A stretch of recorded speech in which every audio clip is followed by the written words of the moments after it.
Welcome back to Eliminate the Gap.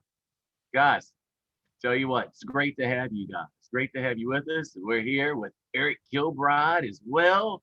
All right, we're just looking forward to our next show. Absolutely. I appreciate it. It's been a couple weeks since we recorded our last episode. I think it might be because that last one was a little long, but it was It was awesome because quality stuff. it was high quality stuff. And for those of you that recall, it was a simulcast. And so we had lots of people join in from around the world, which was pretty cool.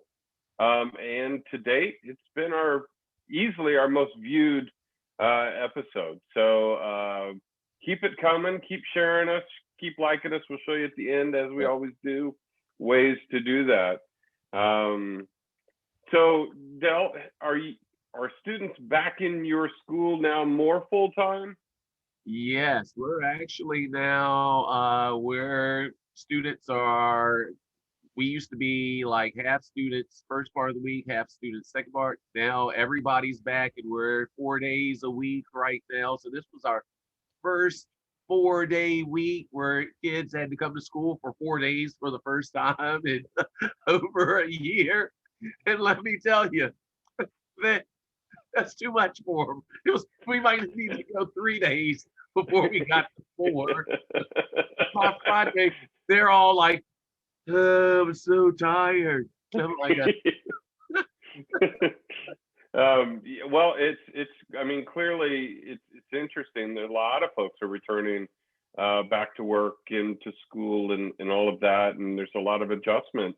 I mean, we're human, and we'll hear a lot about this in this entire episode about our abilities as humans to adapt, right, and to be resilient.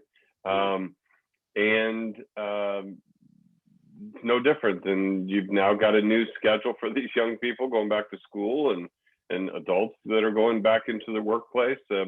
yeah, they're not much better. No, they're not. No, for sure. I thought when you were saying this, I'm so tired, was the teachers saying that. But no, so we've got a lot of that happening, and that's great. The reality, though, is there's some disturbing information out there right now in terms of how some of these new variants are particularly affecting younger people. So we'll have to stay vigilant, and the hand washing and the mask wearing and all those kinds of things. Hopefully we can continue to be smart about this so that we don't get caught up in like yet another wave. Yeah, it hasn't trended really well here in terms of the numbers. So with warmer weather, hopefully things will prevail and we'll kind of work towards the big thing I think will be, at least for young people, is getting to the summer. Yeah, for sure. I just, in this again, not the podcast talking, but me as an individual talking, we will have to just continue to, I think, where it makes sense to be vigilant around just using common sense, and I think that this is going to be with us in some form or another for a bit. So we'll see. We will see. So on that uplifting note, this is a topic, an episode that is been requested, and one that's frankly needed, especially in light of what we just talked about. We've got young people in particular going back to their previous norm, whether it be school, whether it be activities and whatnot. And so this episode is on kind of the ramifications of the past year with young people being isolated, experiencing trauma, depression, all these kinds of things. And so I imagine, Del, you've seen some of that with even the young people over the last few weeks. Yeah, most definitely. Different kids obviously respond in different ways, but it has been tough for some kids, whether it be just missing the social aspect. There's a number of kids, just miss that social interaction. They Sure. for that social interaction, And in this age of social media, driving things, it's really interesting to see just how important that is for young people. And then for others, it's just like other things that come into play, just in regards to their emotions. And there, some of them are still, because we're back to school, it doesn't necessarily have to do with that social interaction, but they're still feeling removed or anxiety and things of that nature. Yeah.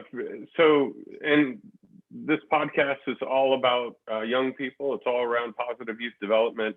And let's be honest, I mean, it's not a surprise that when you take away these fundamental things that all young people need to grow up well, like membership, like carrying consistent adults in their lives, like belonging, just all these kinds of things. When you strip that away, it affects significantly their development. And I think it'll be with us for some time in how we continue to deal with that. Most definitely. Most definitely. And our guest here in a bit, while he is significantly involved in these issues in the state of Indiana, the things he talks about, and I'm sure he'll reference, are really the same information nationally. The trends, the data, the strategies to combat it are not geographic necessarily in nature. They will be universal, and those of you watching will recognize some of it for sure. And our goal is to not just highlight an issue, but then ultimately come out with some strategies and some very specific things that you can begin to employ again as young people become back together in these ways.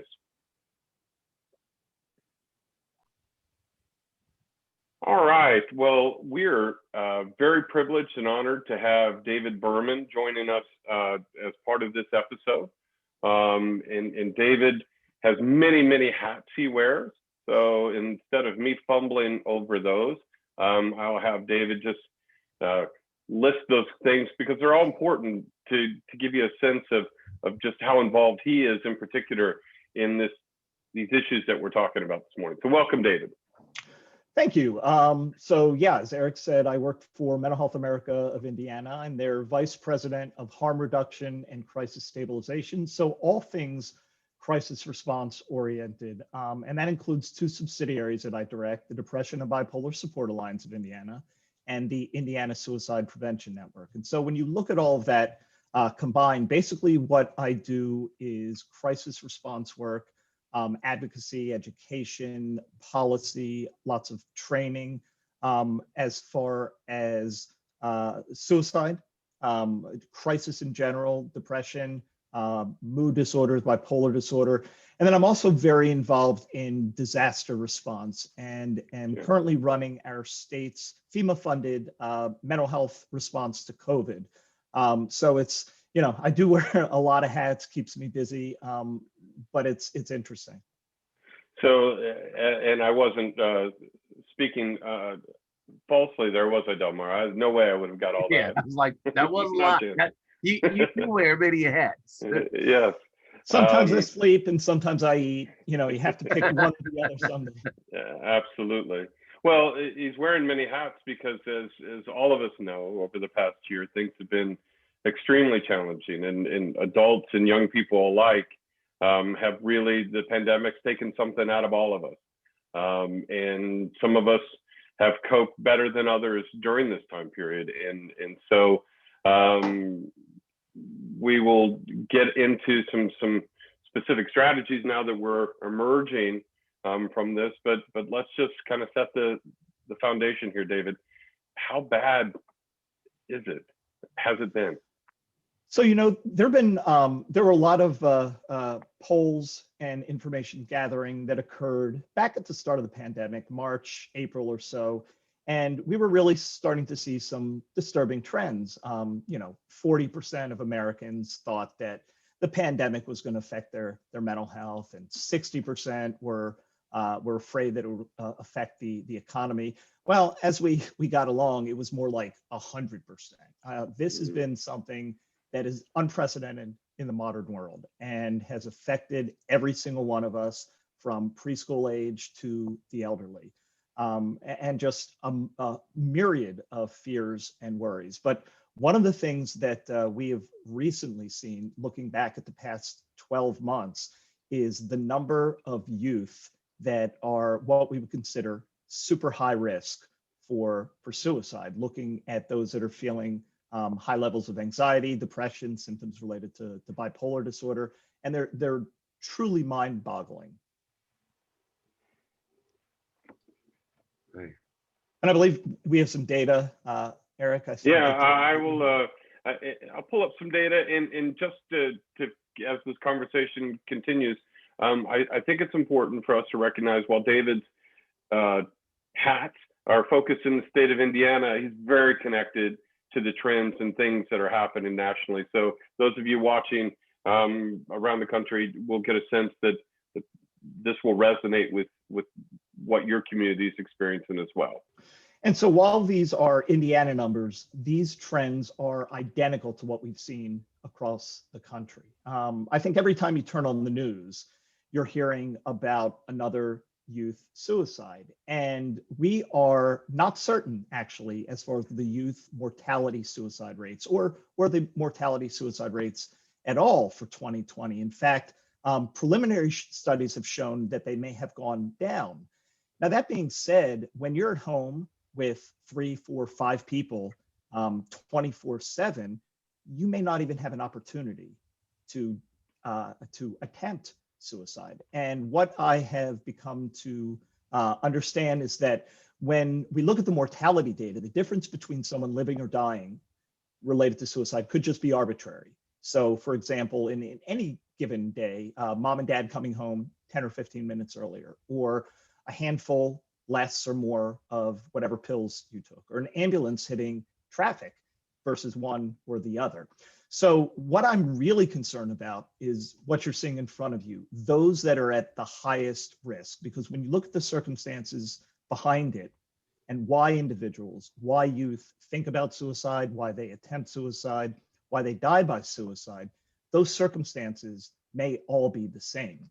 So when you look at these, this is a 12-month period, looking back at March of 2019 through March of 2020, or April 1st of 2019 through March 31st of 2020, and then the same time period, 2020 through 2021.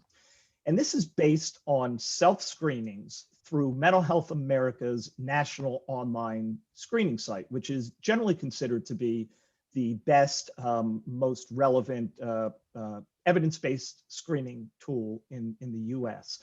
And what you can see here, and again, this is just Indiana data, looking at 19 to 20 compared to 20 to 21. And these are youth that screened moderate to severe. So what you would consider a considerable amount of symptoms related to a particular issue for anxiety, bipolar disorder, or depression. And those are the areas we would consider at the highest risk. You can see here in comparison, I mean, just looking at the charts, you have a very little chart and then a much bigger 600% increase compared to the previous year, a 600% increase, you know, to summarize, of those youth 11 to 24 that we would consider at the highest risk for suicide. And again, that's the trend that we are seeing across the country. This is not unique to Indiana. Well, yeah. So in our last episode, David, we were actually, our focus was kind of on girls. So I'm going to kind of bring that over into this. Like, what obstacles are girls facing right now when it comes to inclusion and just gender equity in regards to how this relates to this? What are girls? That's interesting, because I could have pulled data for you separating out by gender, and I can tell you definitively that the rate for girls is that much higher for boys. So of that 600%, when you break it up into gender, you're looking closer to probably 750, 780% for girls. Wow. Girls are more social by definition. And so much of that isolation and that limited ability to socialize really affected them. And when we look at the risk factors and the issues that youth were dealing with, isolation and loneliness was the number one issue that that youth had. And when you take a gender like, with girls that are much more social in general than boys, it's going to be a greater issue. And again, the numbers for girls were that much higher. So yeah, again, sadly, not surprising to see that. So clearly, it's a huge issue, one that's going to be with us, I think, for many years. I mean, we're looking at data of people that took a step of reporting it, right? So this doesn't clearly capture, gives us an insight into, most likely, but not exactly into those that didn't take time to report. And so it's just going to be a significant issue for us to grapple with. And again, for youth workers, teachers, folks that are involved as caring adults in young people's lives, we have to be quite cognizant of this. And there are strategies, things that we can do to help bring young people out of depression and cope with their anxiety, et cetera. Any thoughts there, David, on what some of those kinds of things might be for our youth worker or a teacher or something like that to begin to kind of employ in their day-to-day with young? sure. And we could throw parents into the Sure, mix absolutely. as well, because for the last year, parents have been the youth worker and the You're teacher. And so individually, whether it's a parent, youth worker, or a teacher, we've all been dealing with our own issues. We've all been dealing with our own anxiety and feelings of isolation and maybe depression. And it's youth are very, they emulate behavior.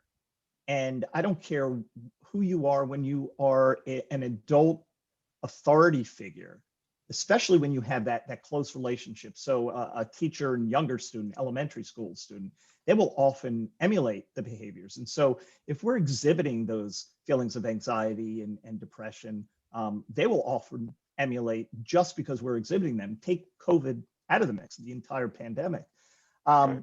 So, there's, I believe approximately 80% of like overnight camps and like 50% of day camps last summer were completely closed. And many of them went out of business, unfortunately. A lot of YMCA youth programs, youth camps.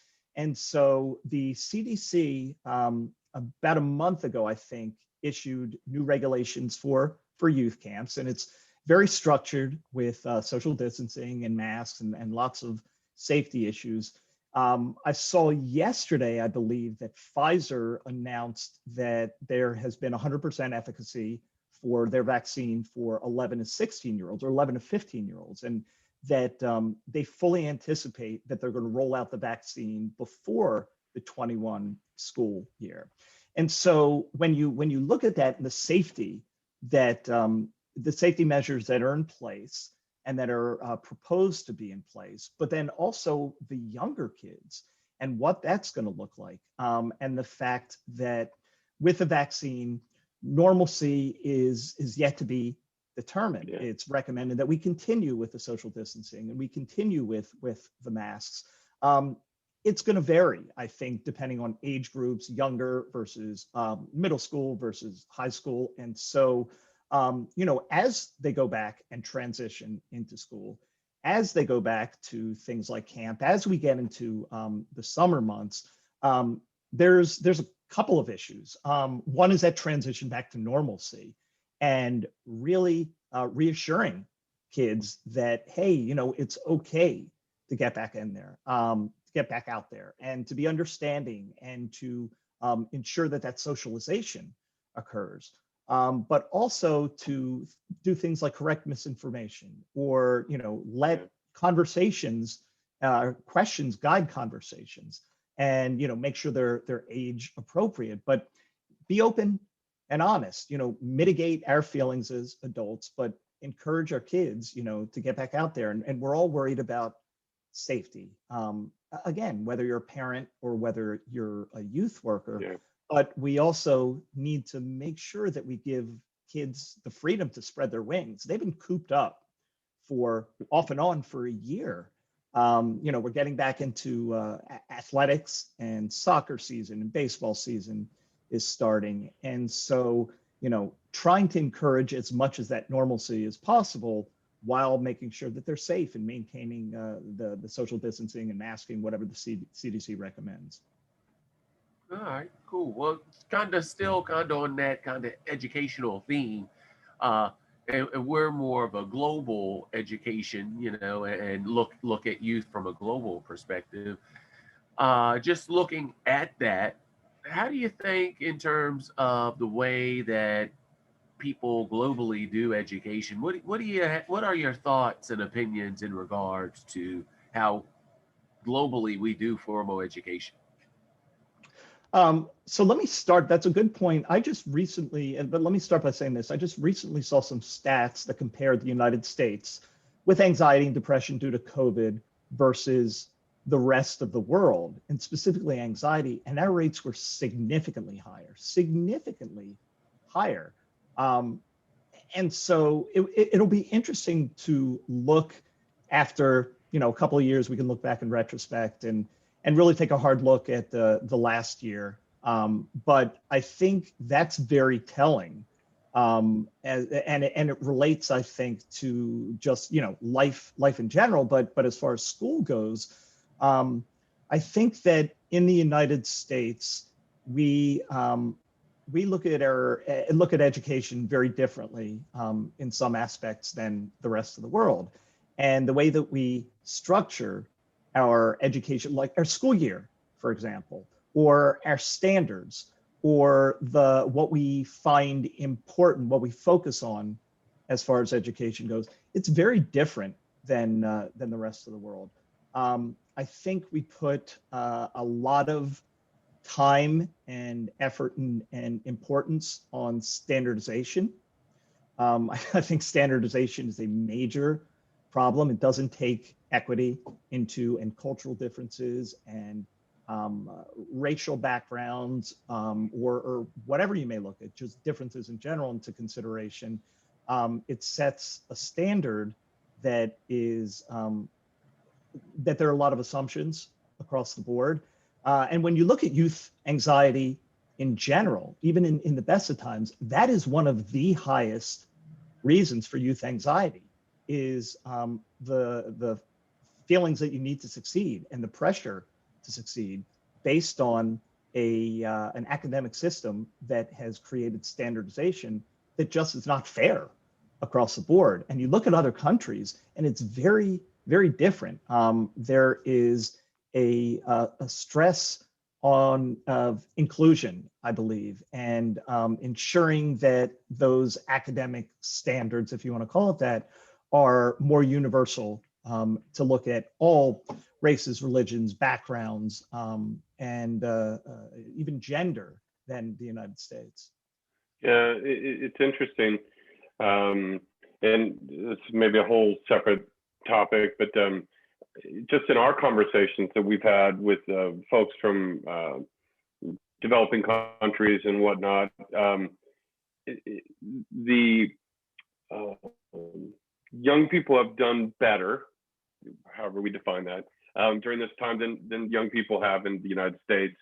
And some people have speculated that might have to do with our freedom that Americans demand to have, right? And so when the government says you can't do this, it's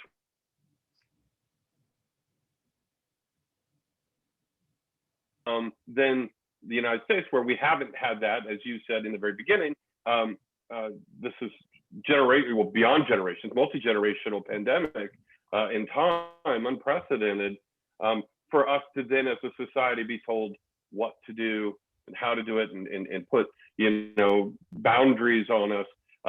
It's been a more challenging time for Americans, it seems. And again, this is subjective. I'm sure there are lots of folks that can argue the other side, but this is anecdotally what we've heard in our conversations. Well, That might look at be one of the pieces. look at the rates of containment in other countries where their numbers significantly dropped for that very reason. They said, you will wear a mask, you will, shelter in place, you will do this. And yes, that is compromising to the concept of freedom, but those are the countries where you saw significant drops in rates and very quickly. To your point, the other thing is, I think we as a country have been very much slower to integrate technology into our educational system as far as, self-paced learning. We have shown in the last 12 months, I don't care whether it's working remotely or e-learning, that it is effective. We can do it. We can all work from home. Everything that we had in our office, we don't need to do an effective job. We've been able to do it. Being in the classroom absolutely is probably more effective. And, I've seen some recent studies over the last several months where even from the e-learning perspective and using technology, being in that classroom and that face-to-face direction from a teacher helped individuals to utilize that technology at a greater level. But there are other countries that, at least the other developed countries, foreign countries, that have integrated technology into learning and e-learning and utilize this for a very, very long time. I look at the school system that my oldest, who's now a freshman, he was one of those poor class of 2020 kids. And we are, our school system that he and my other kids went to is very much one of the higher end school systems in the country, or in Indiana, maybe in the country. And we had never done e-learning before. We had never integrated with his school, which is hard to believe. And so there is definitely a learning curve there. There was a learning curve. They did surprisingly well. But when you look at other countries that have been doing it for a long time, this was just old routine for them. Yes, it was a necessity, but they knew what they were doing. Agree. Yeah. For sure. And Delmar has experienced that, the ups and downs of going virtual to having kids now for the past week back in his school, and challenges of that and just the adjustment period. One of the things we'll do as a leave behind as we wrap this, David, is we'll share some resources out there via our social media and things that accompany this podcast, to be able to give folks some direct tools, including that screening tool. I think the screening tool is very important. Again, if I were running a summer camp, I might want to get a baseline of where my youth were, in some form or fashion, whether it's that exact tool or something else that allows me to then understand where young people are, so that I'm employing youth development principles in a way that are meaningful and intentional to the young people that need it. I read a study this week in preparing for this episode out of NCBI. They did a rapid assessment, and their ultimate conclusions were basically youth development is what's needed to bring young people and to engage them. And it's things like, David, you talked about, right? It's listening, allowing young people to ask questions. It's being there in a consistent, caring way for the young people, not just having the quantity of time, but some quality time. Right. And again, allowing young people to express themselves. So, I wish we had some sort of great silver bullet, take this pill and everything's going to be great, but it's going to be old-fashioned elbow grease and implied in those principles that's going to help us begin to grapple with this very, very disturbing trend that we've seen over the past year. And the same things, the same David, elbow thanks grease. so much. Yeah. No, I was just going to say the same elbow grease that we really needed to be doing all along. This is the same old stuff: empathy and validation and encouragement and preparing kids for change and listening, and just caring and being there, that quality versus quantity. And it's something we should be doing all the time, but You it's to bet. the nth degree now. And so, yeah, there is no magic pill. It's just good parenting, good youth worker skills that are going to get our kids through this. Excellent. Thanks so much for taking some time with us today, My sharing pleasure. this. Yeah, thank you. There's probably an appropriate time in the future for us to kind of do a follow-up and follow on, because this is it was a challenging issue well before the pandemic, and it, like I said, it will be for years to come. So we certainly hope to have you back again, hopefully with some news showing us trend lines maybe heading downward. So anyway, thanks so much for joining us. My pleasure.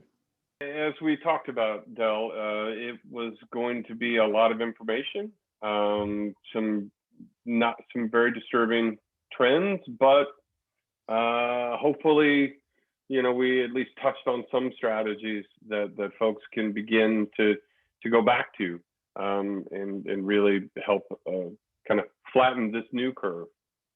Yeah, and really that's what we're all about here, is trying to help provide strategies, reminders of strategies, like youth development. Good youth development's been good youth development, and just different twists and turns that different people may have. And David was just great hitting the nail on the head with some of the things that just work, and the research has been out there for years. So that's really awesome to hear.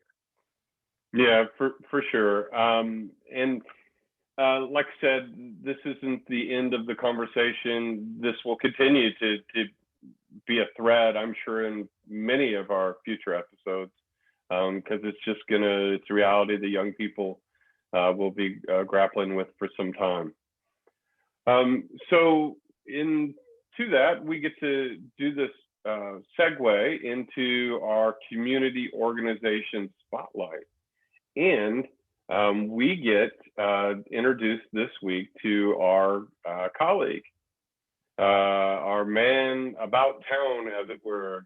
Raul Ratcliffe is now going to continue to do our community spotlight segment each week. And we are very excited to share with you all his interview he did earlier with the president of an organization called the ARC.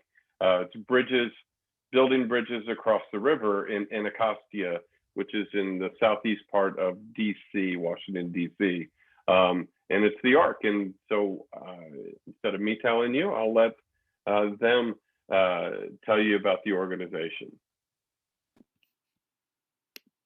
Beyond the Gap. My name is Raul Ratcliffe. I am here with Rastan Bernard. He is the president of Building Bridges Across the River. Rastan, thank you for joining us. I do appreciate it.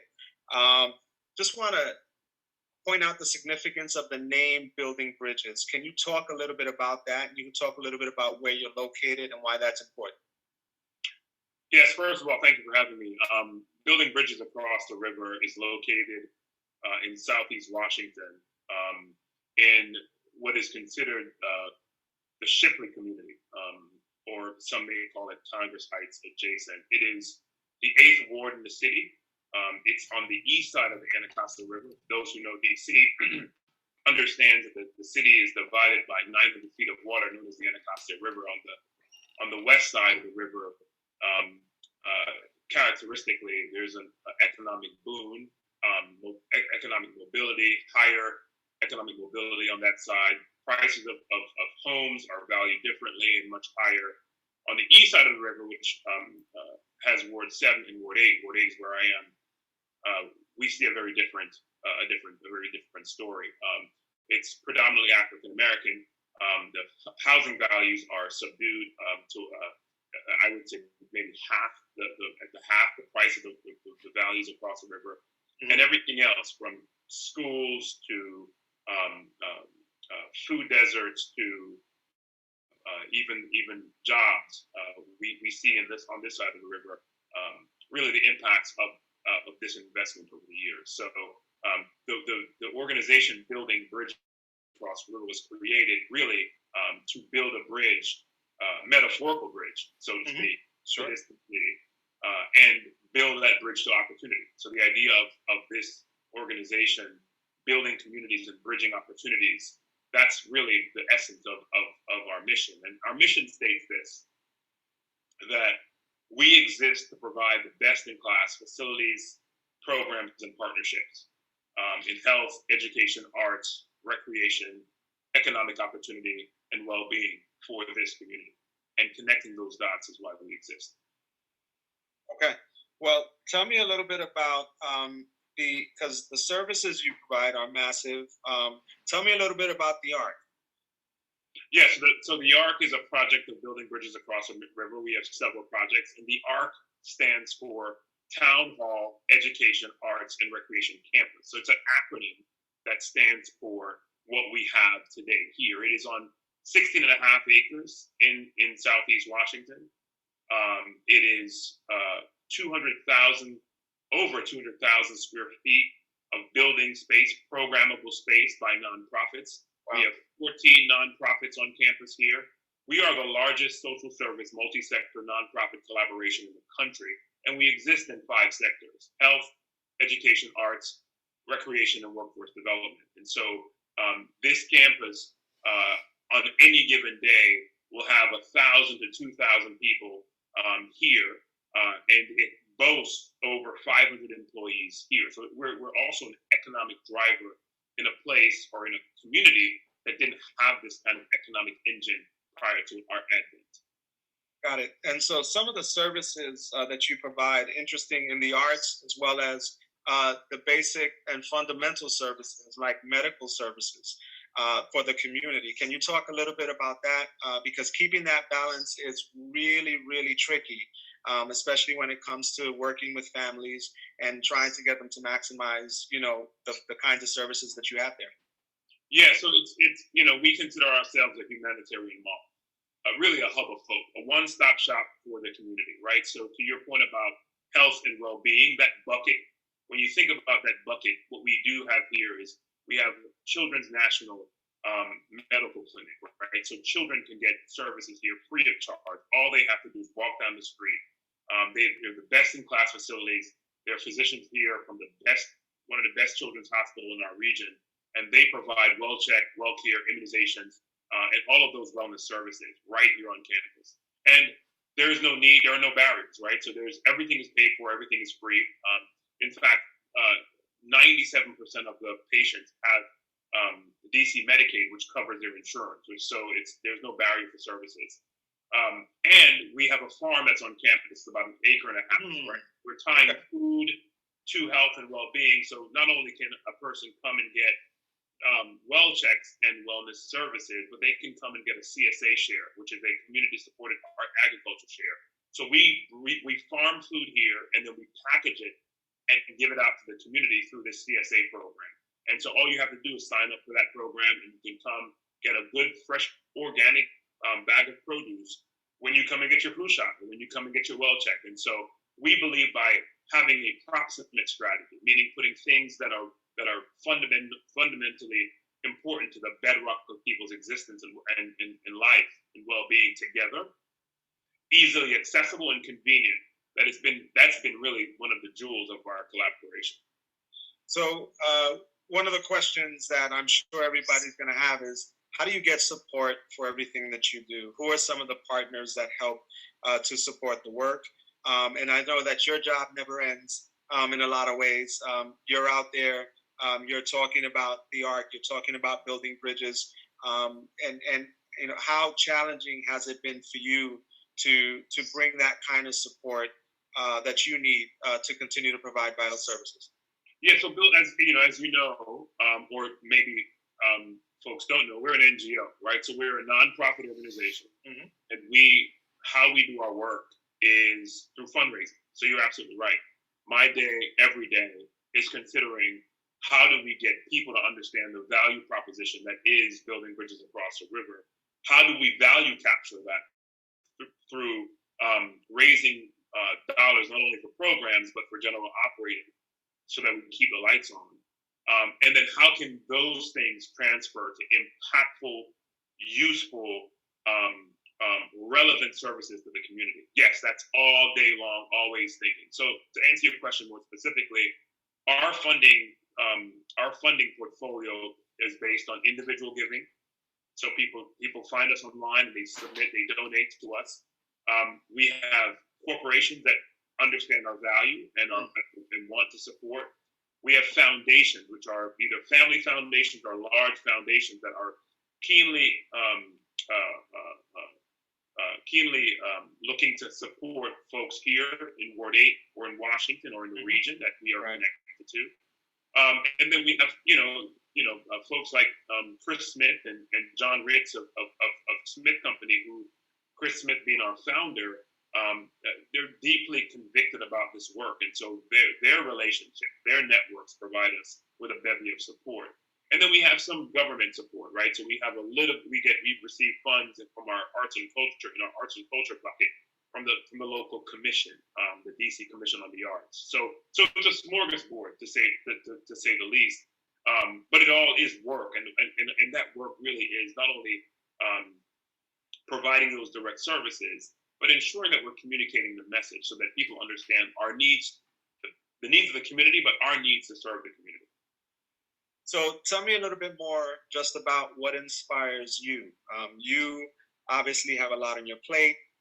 There are a lot of programs. You see a lot of challenging, some things that don't succeed, some things, you're hoping that families make it through, and not everybody does. What continues to inspire you to show up every day, to be there? What is it for you? Yeah, I think, so deeply rooted in my convictions is my faith. And my faith informs me on what it means to serve our community and to serve mankind. And I think what has come out of that is leveraging the gifts, talents, and abilities that I have to do that. And one of those things is leadership. And so for me, being able to, I see life as a series of investments. And so this is my investment, using my talents and abilities to leave a deposit for this generation and for this community. And so what inspires me is this opportunity every single day where I can deposit something that I may not see a return in my lifetime, but that the legacy of this investment will yield fruit for this community that allows them to live and thrive and build on whatever strengths, assets, and abilities that we leave through those investments. So I'm just motivated through service because I understand that, in order for people, the human potential is so great. And I think if we consider the greatness of that human potential, we can invest in it. And the community like this one, once empowered and invested, they will take care of themselves and they will thrive. So the other thing, obviously, you see the faces every day. You see the faces of the families, the people in the community that are able to gain from the services that you provide. As we're wrapping up, can you just tell me a little bit about perhaps one inspiring story that sticks with you, one memory that energizes you every day? I know we all need those memories. So is there something specific that stands out about the connection to the art and everything else? Yeah, I think, we have several of those stories. I mean, I'll bring one that's actually very close to home. We have hired a young man on our technical theater team, and that young man was a member of this community.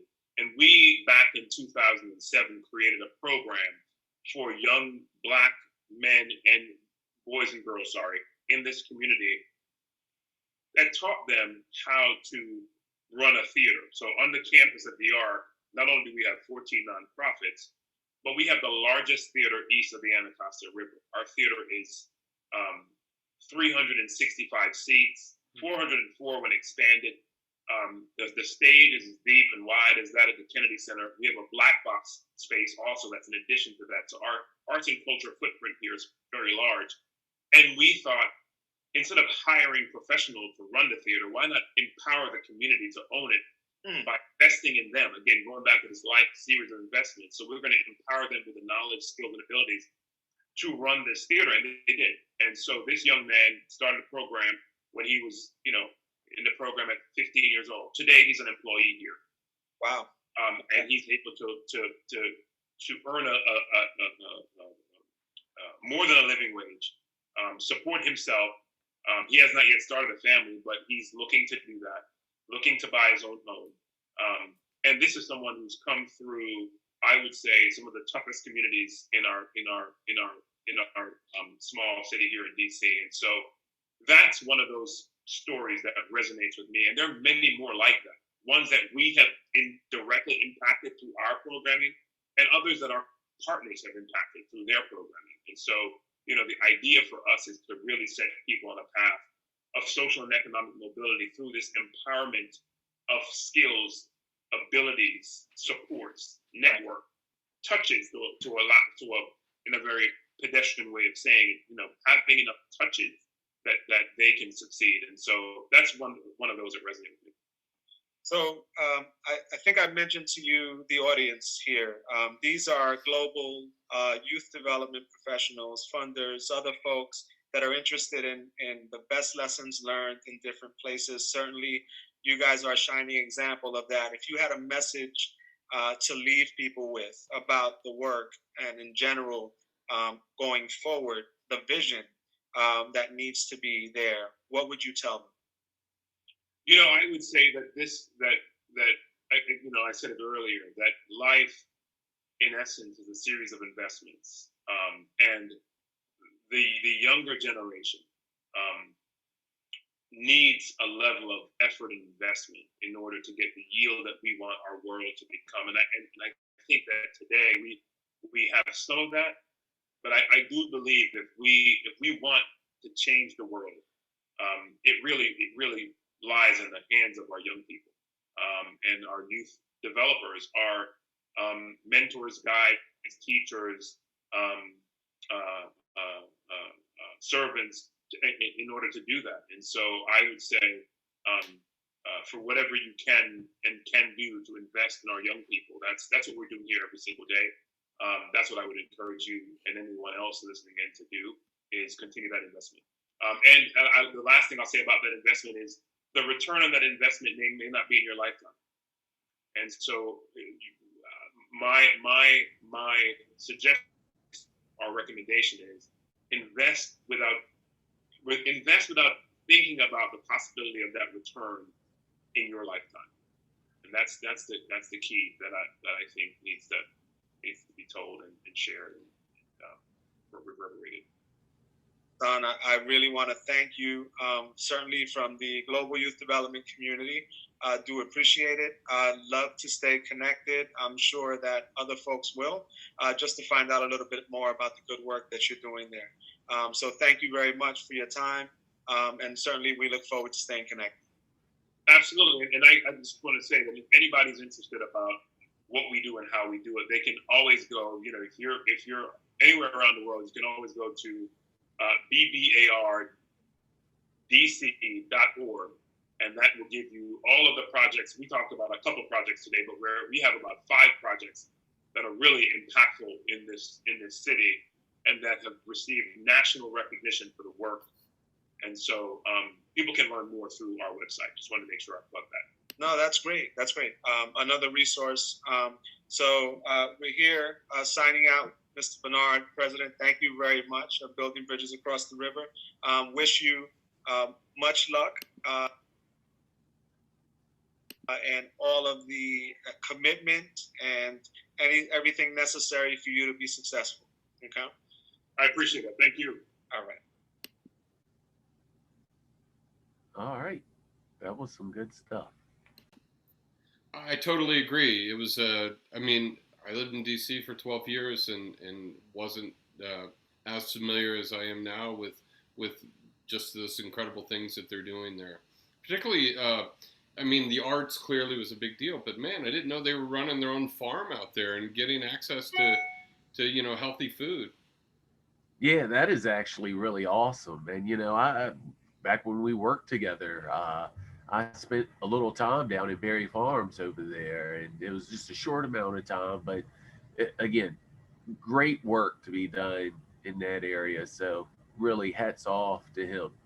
Yeah, and again, this has been an episode worth telling, and I'm glad that we could, really highlight an organization that is doing some really, really important things holistically. It's a complete wraparound service, multi-sector, as he mentioned, approach, and I'm glad to see that is happening. It'd be great to see that, reproduced throughout, all major cities, obviously. But yeah, I'd love to get a sense of. I mean, he talks about I love that he says an investment that you may not see a return on in your lifetime, and that's powerful. It is, and that's a good mantra for all of us. So as we close this episode, our next episode will be with Jennifer Brady, who is the CEO of an organization called Development Without Limits. She and her team's been quite invested in youth workers, particularly in youth professionals, and giving them all the tools and resources and training and technical assistance and all those kinds of things. She's been quite prolific in writing during the pandemic and giving lots of tips, in my opinion. So we're very excited to be able to have her on and really give us some concrete things to do as we head into the summer. So we're looking forward to having her on our next episode. Any parting thoughts here, Del, before I sneak a little surprise in on you as we close? No, not at this present point in time. I'm really looking forward to hearing and speaking with Jennifer, though. Yeah, and thanks to Raul for doing that segment. He clearly wants this podcast to be called Beyond the Gap.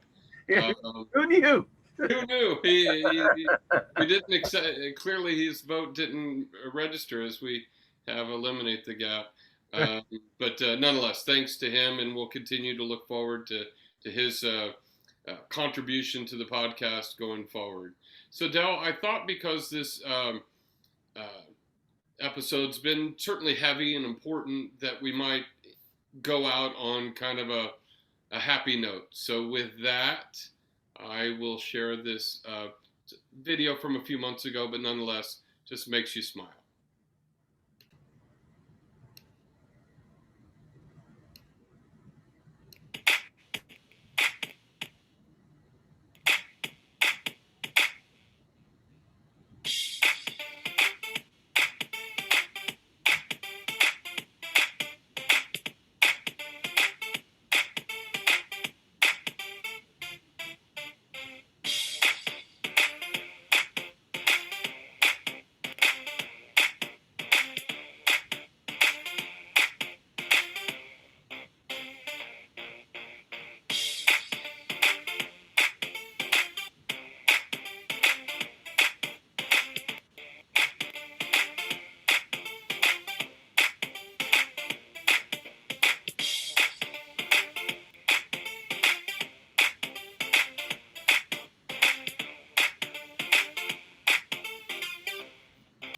So how about that? Yeah. Hey, well, my first thought was they were out in the middle of this. No, I'm just kidding. All the traffic. No. I thought the old guy was going to fall at one point. There was a couple of times where I was a little concerned about his balance. I was like, whoa. But you know what, man? He's got better skills than you and I dancing. I tell you that. No doubt. Anyway, so we'll send that off into folks as they conclude staying with us again for another two-part episode podcast. And we look forward to seeing you out on the social media. Share us. Continue to put this out there for other folks to see. There was a lot of good resources. We will share some resources that accompany this podcast from things that our guests talked about earlier as well. So with that, we'll say goodbye until the next time.